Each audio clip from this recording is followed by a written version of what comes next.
We had a meeting here with a team from Ethiopia, led by the ambassador of Ethiopia to Kenya. And this team is like similar to our Truth and Reconciliation Commission, which has been appointed by the Ethiopian Parliament to carry out the work of bringing the people of Ethiopia together. They have there's a total of 30 members. No, we have 11. I mean, in Ethiopia, total 42. Yeah, it's a team of 42 members, all in all. The ones who are here are 9, representing that commission. And they have come to learn from our experience, to borrow from our experiences, how we have handled our matters in this country. And so I've been able to share with them our historical experience as a country, how we set up a Truth, Justice and Reconciliation Commission that went around the country, interviewed the people, and came up with the recommendations and a report, what we call the TGRC report, which is now pending for implementation.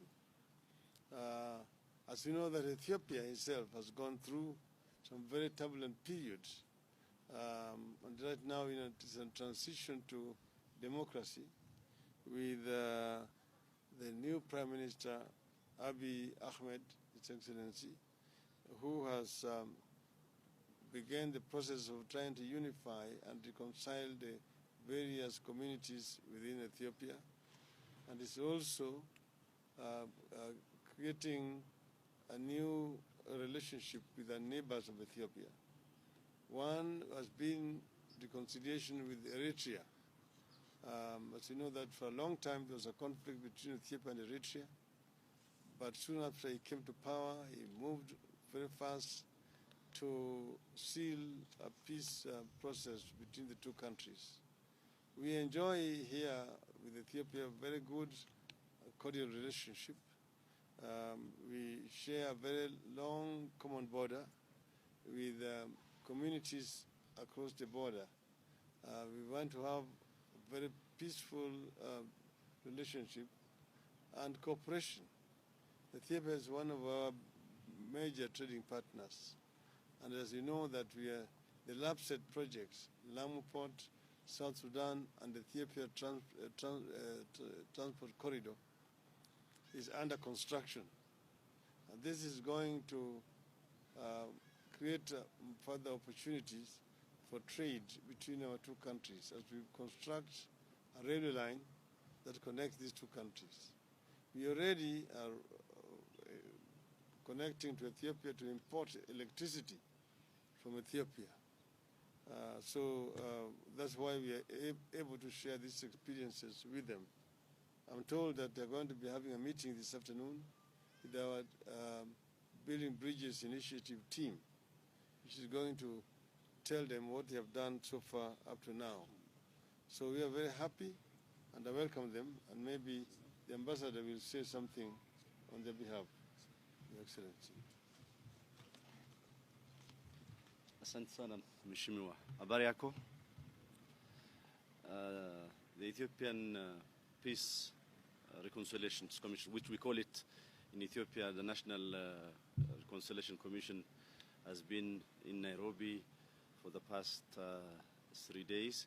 They have gone through experience sharing meeting with various stakeholders in the capital. Today we were honored to be received by His Excellency Raila Amolo Odinga, who is a good friend of Ethiopia as well. He has really shed light on how the Kenyan TGRC has gone through and the Kenyan experience of the democratization process as whole. We are really honored to be in Nairobi as well. These are one people living in two countries. They have enjoyed an excellent relations since time immemorial. Ethiopia, under the leadership of His Excellency Prime Minister Abiy Ahmed, is undertaking unparalleled reforms. Since his assumption of power, he has made sure that the political space is widening. All political and dissident groups have been released. The media and the press freedom has been ensured. And the achievement that has been registered within 1 year are unmarked in the history of the country. But as you know, the journey to democracy is not completed within an overnight. So we want to learn from our neighbors, and particularly Kenya, which have been with the same trajectory in the past few years. In Ethiopia, we have high regard to His Excellency's contribution to the democratization process, not only in Kenya, but also in Africa. That's why we call him a true son of Africa. Shukran jasira, asante sana. Any question? None. Thank you. Thank you.